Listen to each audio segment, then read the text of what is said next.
નમસ્કાર, સવારના સમાચારમાં આપનું સ્વાગત છે. પહેલા જોઈએ હેડલાઇન્સ.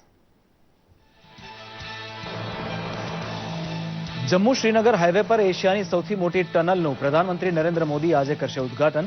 ટનલથી બંને શહેરો વચ્ચેના અંતરમાં થશે 30 કિલોમીટરનો ઘટાડો.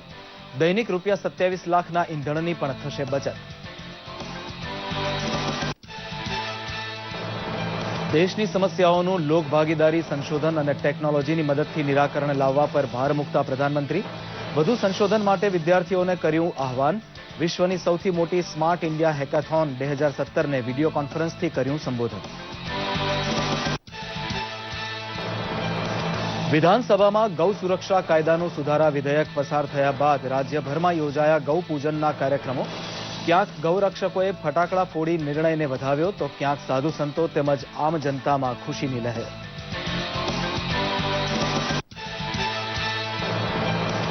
વેટ ભરતા 87% કરદાતા વેપારીઓનું માઇગ્રેશન વસ્તુ સેવા કરમાં કરવાની સિદ્ધિ મેળવે છે ગુજરાત. જીએસટીને નિર્ધારિત 1 જુલાઈથી લાગુ કરવા માટે આગોતરી તૈયારી આટોપી સાબદો બન્યો વાણિજ્ય કર વિભાગ.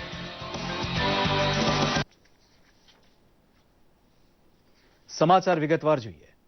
પ્રધાનમંત્રી નરેન્દ્ર મોદી આજે જમ્મુ શ્રીનગર હાઈવે પર એશિયાની સૌથી મોટી ટનલનું ઉદ્ઘાટન કરશે. આ ટનલને લીધે જમ્મુ અને શ્રીનગર વચ્ચેનું અંતર 30 કિલોમીટર ઘટી જશે. આ ટનલ ચેન્નાઈથી નાશરી વચ્ચે જમ્મુ કાશ્મીર નેશનલ હાઈવે પર બનેલી છે. તે કાર્યરત થવાથી દરરોજ આશરે 27 લાખ રૂપિયાનું ઈંધણ બચાવી શકાશે. તો ચાલો ટનલની ખાસિયતો પર કરીએ એક નજર. રવિવારનો દિવસ જમ્મુ કાશ્મીર માટે ખૂબ જ ખાસ હશે. પ્રધાનમંત્રી નરેન્દ્ર મોદી રવિવારે જમ્મુ શ્રીનગર નેશનલ હાઈવે પર એશિયાની સૌથી લાંબી ટનલનું ઉદ્ઘાટન કરશે. નેશનલ હાઈવે 44 પર સ્થિત આ ટનલની લંબાઈ 9.2 કિલોમીટર છે. ત્યારે પ્રધાનમંત્રીની યાત્રા પહેલા અહીં સુરક્ષાનો કડક બંદોબસ્ત ગોઠવાયો છે. પીએમ મોદી આ ટનલની યાત્રા પણ કરશે. મહત્વનું છે કે આ ટનલના નિર્માણથી દરરોજ લગભગ 27 લાખ રૂપિયાના ઈંધણની બચત થશે. એન્જિનિયરિંગના આ બેમિસાલ નમૂનાને અનેક સુવિધાઓથી સજ્જ કરવામાં આવ્યો છે. સાથે જ ટનલમાં પ્રવાસીઓની સુરક્ષાનું ખાસ ધ્યાન રાખવામાં આવ્યું છે, જેમ કે traffic control system, entrance detection control system, active fire fighting system, electronic surveillance system અને ટનલ વેન્ટિલેશન સિસ્ટમ. તો ટનલની અંદર લોકોને સ્વચ્છ હવા મળતી રહે તેનું પણ ખાસ ધ્યાન રાખવામાં આવ્યું છે. સાથે જો મુખ્ય સુરંગમાં કોઈ મુશ્કેલી ઊભી થાય તો ઇમરજન્સી માટે એક સમાંતર સુરંગ બનાવાઈ છે. વિશ્વમાં વર્તમાન શ્રેષ્ઠ સેફટી ફીચર્સનો પણ તેમાં ઉપયોગ કરાયો છે. પૂરી ટનલને એક કંટ્રોલ રૂમથી મોનિટર કરી શકાશે. સુરંગમાં દર 75 મીટર પર હાઈ રેઝોલ્યુશનના કુલ 124 સીસીટીવી કેમેરા લગાવાયા છે. મહત્વનું છે કે આ ટનલના નિર્માણથી જમ્મુથી શ્રીનગરનું અંતર 30 કિલોમીટર ઘટી જશે. બંનેમાંથી કોઈ પણ શહેરમાં પહોંચવામાં આશરે 2 કલાકનો સમય બચી જશે. સામાન્ય લોકો માટે આ ટનલ સોમવારથી ખુલશે. બ્યુરો રિપોર્ટ, દૂરદર્શન સમાચાર, અમદાવાદ. પ્રધાનમંત્રી નરેન્દ્ર મોદીએ યુવા સંશોધકોને નિષ્ફળતા મળે તો પણ પોતાનું સંશોધન આગળ ધપાવવાનો આગ્રહ કર્યો હતો. વિશ્વની સૌથી મોટી સ્માર્ટ ઇન્ડિયા હેકાથોન 2017ને વિડીયો કોન્ફરન્સથી સંબોધતા પ્રધાનમંત્રીએ દેશની સમસ્યાઓનું નિરાકરણ લોકોની ભાગીદારી, સંશોધન અને ટેકનોલોજીની મદદથી લાવવા પર ભાર મૂક્યો હતો. તેમણે કહ્યું કે આપણે ટેકનોલોજીના યુગમાં જીવી રહ્યા છીએ ત્યારે ન્યૂ ઇન્ડિયાના પથને મજબૂત કરવાની જવાબદારી યુવાઓના શિરે છે. પ્રધાનમંત્રીએ વિદ્યાર્થીઓને ટેકનોલોજીનો ઉપયોગ કરીને વધુને વધુ સંશોધનો કરવા આહવાન પણ કર્યું હતું.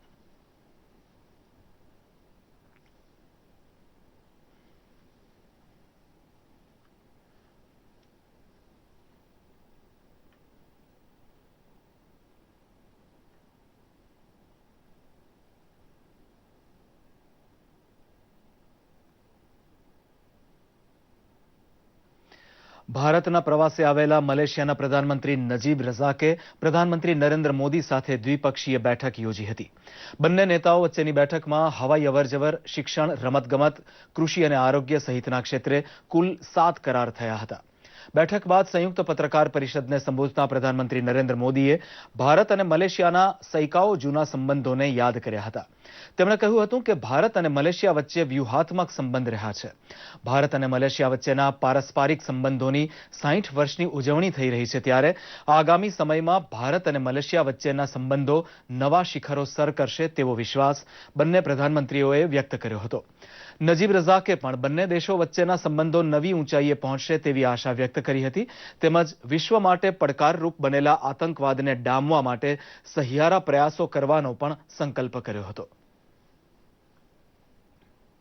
Our societies bond at many levels. Ties of cultural and religion provide a strong connect between our people. The contributions of a large Indian community in Malaysia are of a special value. They have not only nurtured our shared heritage, they have also been a strong driver of economic and people-to-people connectivity between our two countries.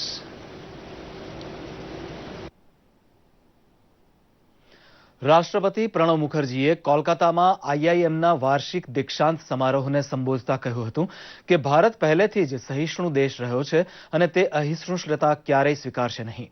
તેમણે યુનિવર્સિટીઓને ટકરાવ નહીં પણ સકારાત્મક ચર્ચા માટેનું સ્થળ ગણાવ્યું હતું. ઉલ્લેખનીય છે કે રાષ્ટ્રપતિ ઝારખંડના 2 દિવસના પ્રવાસે છે. તેઓ રાંચીમાં રવિન્દ્ર ભવન અને હજ હાઉસનો શિલાન્યાસ તેમજ અન્ય કેટલીક યોજનાઓનું ઉદ્ઘાટન કરશે.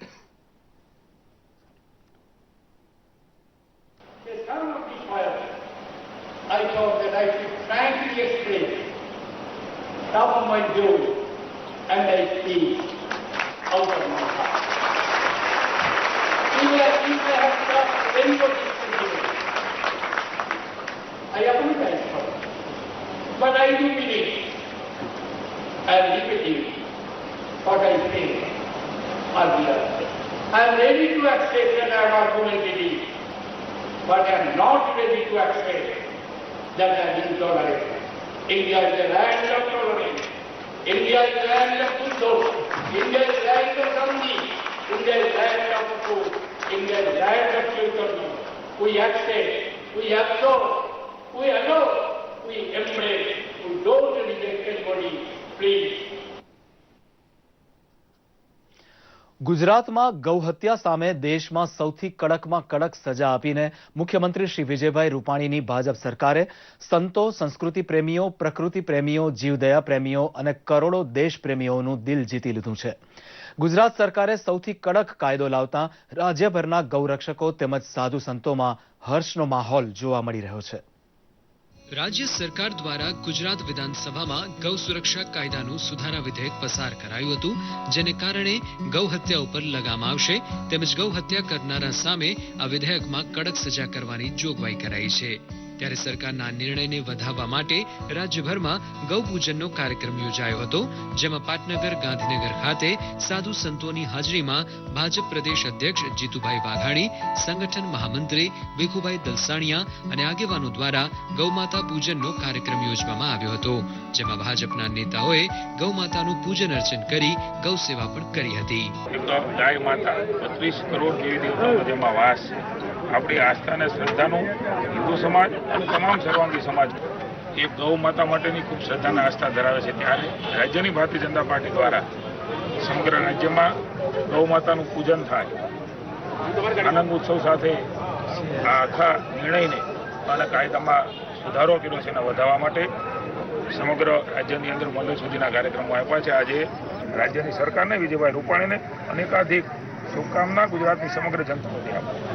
નવસારીમાં પણ ગૌવંશ હત્યાની કડક સજાની જોગવાઈ કરતું બિલ વિધાનસભામાં પાસ કરાતા ગૌરક્ષકોમાં હર્ષની લાગણી જોવા મળી હતી. આ પ્રસંગે નવસારીના ગૌરક્ષકોએ ગૌમાતાને ઘાસચારો ખવડાવી તેમજ ગૌ સેવા કરી રાજ્ય સરકારના નિર્ણયને વધાવી ફટાકડા ફોડી આનંદ વ્યક્ત કર્યો હતો. તાપી જિલ્લામાં પણ હિન્દુ સંગઠનો સહિત ખાસ કરીને સાધુ સંતોમાં ખુશીની લાગણી ફેલાઈ ગઈ છે અને સરકારના આ નિર્ણયને તેમણે આવકાર્યો છે. તાપીના વ્યારા ખાતે ભાજપના કાર્યકરો અને સાધુ સમાજ દ્વારા ગૌમાતાનું કુમકુમ તિલક કરી પૂજા અર્ચના કરવામાં આવી હતી અને રાજ્ય સરકારના નિર્ણયને વધાવી લીધો હતો. આમ ગુજરાતના સંવેદનશીલ અને જીવદયા પ્રેમી મુખ્યમંત્રી વિજયભાઈ રૂપાણી અને ગુજરાત સરકારને રાજ્યભરના ગૌરક્ષક તેમજ માલધારી સમાજે અભિનંદન પાઠવી ભારે હર્ષોલ્લાસ સાથે ઉજવણી કરી હતી. બ્યુરો રિપોર્ટ, દૂરદર્શન સમાચાર, Ahmedabad. Goods and services tax એટલે કે જીએસટી 1 જુલાઈથી લાગુ પાડવાની શક્યતાઓ પ્રબળ બની છે અને કેન્દ્ર સરકાર તેના માટે સતત પ્રયત્ન કરી રહી છે. તેવા સંજોગોમાં ગુજરાત રાજ્ય વાણિજ્ય કર વિભાગ દ્વારા પણ તમામ તૈયારીઓ પૂર્ણ કરી લેવામાં આવી છે. ગુજરાત જીએસટીના સ્થાનાંતરિત રાજ્યોમાં સતત પ્રથમ અને ત્રીજા ક્રમે રહ્યું છે તથા 87% કરદાતાઓને જીએસટીના માળખામાં માઇગ્રેટ કરી લેવામાં આવ્યા છે.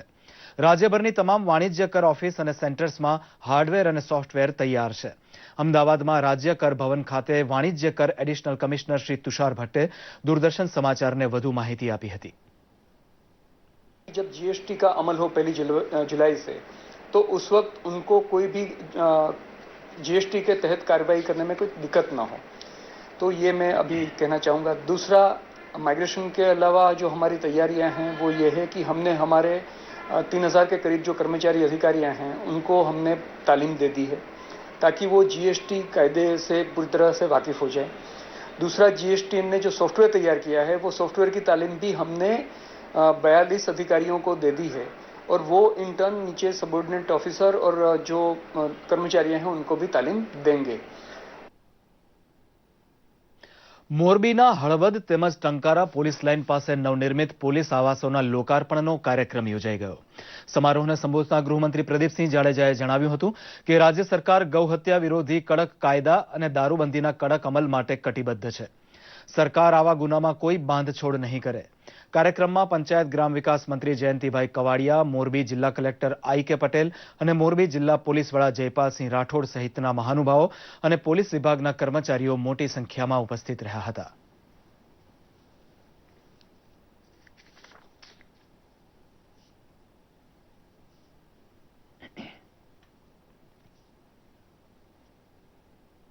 ગાયનો હત્યારો જો ગાયની દયા ન ખાતો હોય તો સરકાર પણ દયા ખાવા તૈયાર નથી. એટલા માટે ગૌ હત્યા, ગૌ વંશોની જાળવણી માટે આપણી ધાર્મિક શ્રદ્ધા અને આસ્થાનું કેન્દ્ર તો છે જ, પરંતુ ગાય એ આર્થિક ઉપાર્જનનું પણ કેન્દ્ર છે. એના માટે રાજ્યમાં હવે ગુજરાતની અંદર કોઈ ગૌ હત્યા કરશે તો તેને આજીવન કેદની સજા અને 5 લાખ રૂપિયા સુધીના દંડનો કઠોરમાં કઠોર કાયદો વિધાનસભાની અંદર ગુજરાતના પૂજનીય અનેક સંતો, મહંતો, આચાર્ય, ભગવંતો એ બધાની અપેક્ષા પ્રમાણે કર્યો છે અને આ ત્રણેય કાયદાઓનું કડકાઈથી અમલીકરણ થાય એના માટે પણ રાજ્ય સરકાર દ્વારા પૂરતું આયોજન કરવામાં આવ્યું છે. નર્મદા જિલ્લામાં પ્રધાનમંત્રી નરેન્દ્ર મોદીના ડ્રીમ પ્રોજેક્ટ સમી સરદાર વલ્લભભાઈ પટેલની સૌથી મોટી પ્રતિમા બની રહી છે અને આ પ્રતિમા જોવા દેશ અને દુનિયામાંથી પ્રવાસીઓ આવશે ત્યારે આ સ્થળે પહોંચવામાં પ્રવાસીઓને કોઈ મુશ્કેલી ના પડે તે હેતુથી માર્ગ પરિવહન અને રાજમાર્ગ મંત્રાલય દ્વારા રાષ્ટ્રીય ધોરીમાર્ગ નંબર 56ના દેવલિયા અને રાજપીપળાને જોડતા 24 કિલોમીટરના રસ્તાને 4 માર્ગીય કરવાનું ખાતમુહૂર્ત કેન્દ્રીય મંત્રી મનસુખભાઈ માંડવિયાના હસ્તે કરવામાં આવ્યું હતું. આ પ્રસંગે કેન્દ્રીય મંત્રી મનસુખભાઈ માંડવિયા સાથે આ વિસ્તારના સાંસદ રામસિંહભાઈ રાઠવા તથા રાજ્ય વન અને આદિજાતિ મંત્રી શબ્દશરણ તડવી ખાસ ઉપસ્થિત રહ્યા હતા. આ 4 માર્ગીય રસ્તો 223 કરોડના ખર્ચે બનશે. બાદમાં સભાને સંબોધતા મંત્રીશ્રીએ સરકારની વિવિધ યોજનાઓનો લાભ લેવા લોકોને અનુરોધ કર્યો હતો. સમગ્ર વિશ્વના લોકો ભવિષ્યની અંદર નર્મદા જિલ્લાની અંદર પધારવાના છે ત્યારે સ્ટેચ્યુ ઓફ યુનિટીને જોડતો રસ્તાને નેશનલ હાઈવે તરીકે જાહેર કર્યો છે. દેવળિયાથી સ્ટેચ્યુ ઓફ યુનિટી સુધીનો આ રોડ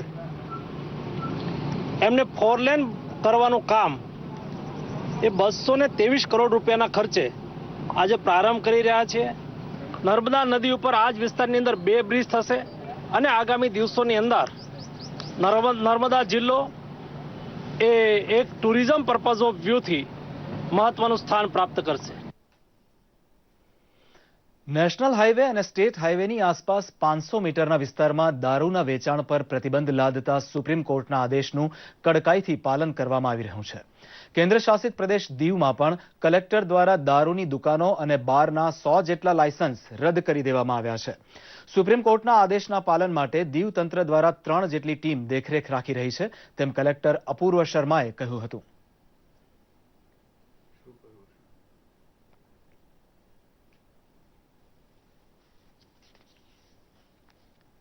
સાથે જ આ બુલેટિન સમાચાર અહીં સમાપ્ત કરીએ. નમસ્કાર.